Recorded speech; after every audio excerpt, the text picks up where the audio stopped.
こんにちは。ゼロから行政書士第38回です。前回は債務不履行と解除を学びました。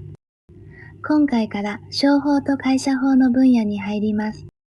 テーマは会社の設立と株式の基本です。株式会社がどのように作られるのかを学びます。新しい言葉も出てきますが、心配はいりません。肩の力を抜いて一緒に理解していきましょう。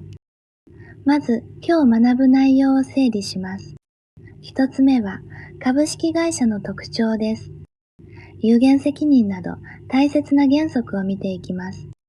二つ目は会社の設立の手続です。定款という基本のルールも学びます。三つ目は株式と株主平等の原則です。それでは早速始めましょう。はじめに株式会社とは何かを確かめます。株式会社は株式を発行する会社です。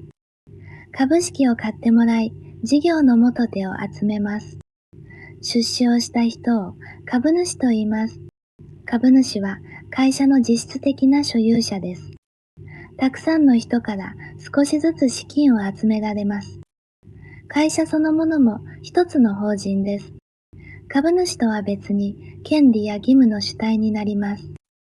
この基本の形をまず押さえておきましょう。株式会社の大きな特徴を見ていきます。一つ目は株主有限責任の原則です。会社法104条がこれを定めています。株主の責任は出資した金額が限度です。引き受けた株式の価格を限度とします。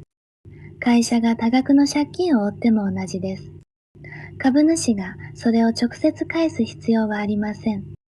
この安心感が出資を集めやすくします。二つ目の特徴は所有と経営の分離です。会社の所有者はあくまで株主です。しかし株主が自分で経営するとは限りません。実際の経営は取締役が担当します。所有する人と経営する人が分かれます。これを所有と経営の分離と言います。株主は株主総会を通じて意思を示します。会社の重要な事項をそこで決めていきます。次に会社の設立の流れを見ます。株式会社は段階を経て作られます。まず、定款という基本のルールを作成します。その定款は交渉人の認証を受けます。次に、発起人などが出資を履行します。お金や財産を実際に払い込みます。そして、設立時の取締役などを選任します。会社の中身を整えていく手続です。最後に、本店の所在地で設立の登記をします。この登記によって会社は成立します。登記が成立の大切な区切りになります。設立には2つの方法があります。発起設立と募集設立です。会社法25条がこの2つを定めています。発起設立では発起人が全部の株式を引き受けます。設立時に発行する株式をすべて引き受けます。募集設立では一部だけを発起人が引き受けます。残りは株主を募集して引き受けてもらいます。どちらの場合も発起人が定款を作成します。定款についてもう少し詳しく見ます。定款には必ず書くべき事項があります。これを絶対的記載事項と言います。会社法27条が5つの事項を定めています。1つ目は目的です。会社が行う事業です。2つ目は称号です。会社の名前です。3つ目は本店の所在地です。4つ目は出資される財産の価格などです。5つ目は発起人の氏名や住所です。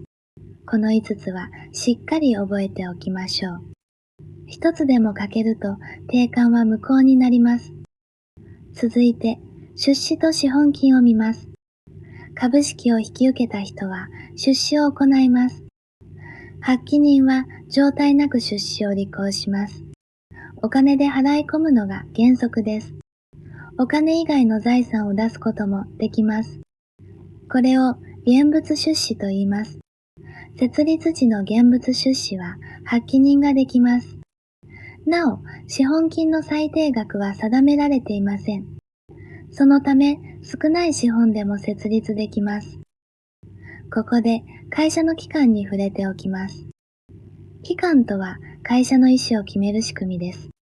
株主総会と取締役は必ず置かれます。すべての株式会社に共通する期間です。取締役会や監査役は任意の機関です。定款で定めて設置することができます。ただし、公開会社には決まりがあります。公開会社では取締役会の設置が必要です。ここから株式について学びます。株式とは株主としての地位のことです。その地位を細かい割合に分けたものです。株式を持つと株主の権利が得られます。株主の権利は大きく2つに分けられます。1つは自益権です。賞与金の配当などを受ける権利です。もう1つは共益権です。議決権など経営に参加する権利です。この2つの区別を押さえておきましょう。